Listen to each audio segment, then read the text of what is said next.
महाभारत के मय सभा के बारे में हम सब जानते हैं। ये एक पहेली जैसा अनोखा निर्माण है।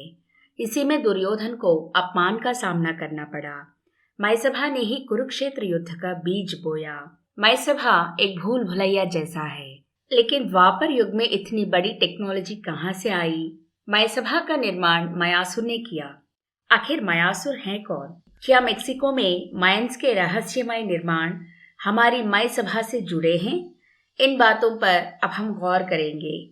अमेरिका में कंस्ट्रक्शन सेक्टर की तकनीकी टीम्स ज्यादातर मेक्सिकन ही होती हैं। आर्किटेक्चर उनके जीन्स में है। मेक्सिकन्स को ये हुनर कहाँ से मिला? मेक्सिको में मायन संस्कृति के सबूत आज भी मौजूद हैं। क्या मायंस को ये नाम हमारे मयासुर से मिला? क्या मयासुर के वारिस भारत से पाताल लोक प्रवास हुए? क्या पुराणों में प्रस्तावित पाताल लोक और आज का मेक्सिको दोनों एक ही हैं? दुनिया में ऐसे कई राज हैं जो आज तक खुले नहीं। मेक्सिको में मिले मायंस के निर्माण इनमें से एक हैं। 2012 में दुनिया भर में मायंस की बहुत बड़ी चर्चा हुई और उसकी वजह है उनका कैलेंडर। ये कैलेंडर जो ईसा पूर्व 3114 11 अगस्त को शुरू हुआ, वो ईस्वी 2012 21 दिसंबर को खत्म हुआ। इससे कई लोगों को लगा कि 2012 में युगांत होगा। इस नाम से एक फिल्म भी आई जो सुपरहिट हुई। खैर, 2012 में युगांत तो नहीं हुआ, लेकिन इस कैलेंडर से मायंस के टाइम सेंस और गणित ज्ञान के बारे में पूरी दुनिया जान पाई। आखिर मायंस कौन है? कहा जाता है कि वास्तुकला में मायंस का कोई मुकाबला नहीं। जब यूरोपियंस घर बनाना भी नहीं जानते, तब तक मायंस ने बड़ी बड़ी इमारतें, मंदिर, शानदार बगीचे और पिरामिड्स का निर्माण कर चुके थे। ये लोग खगोल के बारे में भी बहुत कुछ जानते थे। ये बहुत पहले ही जानते थे कि पृथ्वी का आकार गोल है। ग्रह और तारों का अध्ययन करके इन्होंने कैलेंडर्स बनाए। पुरातत्व विभाग की खुदाइयों में मायंस की अनोखी खोजें आज भी पाई जा रही हैं। ईसा पूर्व 3000 से पहले ही मायंस भाषा और लिपि दोनों इस्तेमाल कर रहे थे। हमारे वेदों में जो साइंस है वो मायंस के निर्माण में दिखता है। मायंस ने पेड़ की छाल से कागज बनाया। मायंस मानते थे कि उनके पूर्वज विमानों में अंतरिक्ष से धरती पर आए। ताजुब की बात यह है कि मायंस अचानक धरती पर से गायब हो गए। बड़े बड़े शहरों को छोड़कर कहीं चले गए। माना जाता है कि मायंस को ईसा पूर्व 3000 में ही एरोनॉटिक्स की जानकारी थी और ये भी कहा जाता है कि उन्होंने विमानों में सफर किया। इससे जुड़े कई सबूत भी मिले हैं। यहाँ जो लाइंस दिख रहे हैं उनको नाज़का लाइंस कहते हैं। आसमान से देखने से ये अच्छी तरह दिखते हैं। साथ ही साथ इनके पक्षी और जानवर के आकार भी समझ आते हैं। ये लाइंस आजकल के रनवेज और एयरस्ट्रिप्स की याद दिलाते हैं। कहा जाता है कि ये सहज रूप से नहीं बने, बल्कि मायंस ने विमानों के लिए इनको बनाए। और अगर ऐसा मान लिया जाए कि किसी चित्रकार ने इन्हें बनाया, तो ये बात भी शायद ठीक नहीं है, क्योंकि ये आसमान से ही ठीक से दिखते हैं। इससे साफ जाहिर होता है कि उस समय आकाश में घूमने वाली गाड़ियां थी और मायंस विमानों को जानते थे। और इस जगह की गई खुदाइयों में विमानों से जुड़ी चीजों की मूर्तियां भी पाई गईं। इनमें से एक है एस्ट्रोनॉट की प्रतिमा। यहाँ एस्ट्रोनॉट के मुंह पर एक मास्क है, ऑक्सीजन ट्यूब है, एक पांव के नीचे पेडल और दूसरे पांव के नीचे फुट रेस्ट है। एक हाथ में जॉयस्टिक और एक हाथ में नॉब है। मुंह के सामने एक कंट्रोल पैनल है। वो बिल्कुल ऐसा ही बैठा है जैसे आज के एस्ट्रोनॉट्स रॉकेट में बैठते हैं। ये मूर्ति लगभग 4000 साल पहले की है। बिना किसी रेफरेंस के भला कोई इस तरह की मूर्ति क्यों और कैसे बनाता? शिल्पकार ने शायद किसी चीज को देखकर ही इसे बनाया होगा। इसका मतलब यही हुआ कि मायंस हवाई जहाज जरूर जानते थे। मायंस के निर्माणों को देखकर ऐसा नहीं लगता कि ये हमारी पृथ्वी से जुड़े हैं।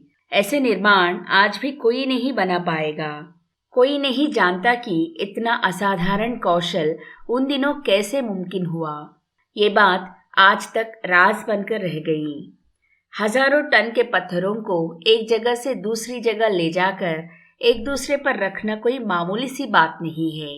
मशीन्स के बिना ये निर्माण बनाना नामुमकिन है और आश्चर्य की बात यह है कि हजारों साल पहले के ये निर्माण आज भी अटूट हैं। इतनी महान संस्कृति पर नासा के साइंटिस्ट और कई लोगों ने रिसर्च किया। उनके जर्नल्स के मुताबिक आज जो आर्किटेक्चर है उसे मायंस बहुत पहले ही जानते थे। मायंस ने पलांके नामक शहर को हाई प्रेशर के जरिए पानी सप्लाई किया, बिल्कुल ऐसे ही जैसे हम आज पाइप्स में पानी सप्लाई करते हैं। ईस्वी 100 से मौजूद पलांके शहर में 1500 मंदिर हैं। यहाँ की गई खुदाइयों में हाई प्रेशर फव्वारे निकले, पानी का सप्लाई नवीनतम दिखा।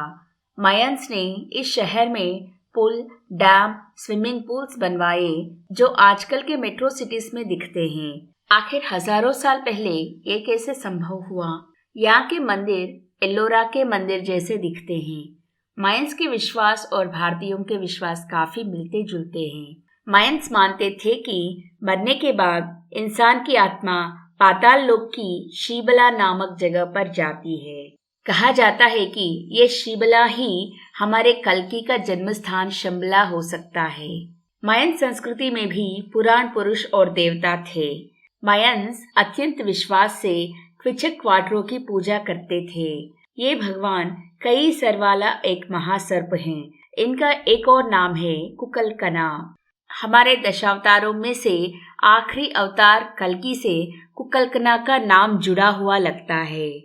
कहा जाता है कि भगवान ने मायंस को एक मनुष्य के रूप में दर्शन दिया। उनके चित्र एंकी नामक सुमेरियन देवता से काफी मिलते जुलते हैं। एंकी का नाम बालाजी यानी कि वेंकटेश्वर स्वामी की याद दिलाता है। वेंकटेश्वर भी वैकुंठ से भूलोक में आए। वे जिस पर सोते हैं उस आदिशेषु के कई सर होते हैं। क्या मायंस ने उसी सर्प की पूजा की थी?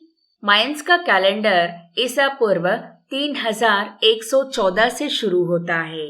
हमारे कलयुग की शुरुआत भी लगभग तभी हुई, लेकिन ये कैलेंडर 2012 तक खत्म हो गया। वहां से मिस्ट्री शुरू हुई। ईस्वी 5 से 10वीं शताब्दी के बीच मायंस की संस्कृति समाप्त हो गई। मायंस के वारिस भी इस दुनिया में नहीं रहे। कहा जाता है कि इनके द्वारा लिखे गए साहित्य को उस समय के राजाओं ने जलवाए, लेकिन उनमें से 3 पुस्तक बच गए। इनके अलावा मायंस के कई शिला शासन खुदाइयों में मिले। अब हम ये जानेंगे कि मायंस और हमारे बीच आखिर रिश्ता क्या है। हमारे देश में वास्तुकला से संबंधित कई शास्त्र हैं, जैसे कि मायमतम, विश्वकर्मा का वास्तु शास्त्र, मानुसार शिल्प शास्त्र आदि।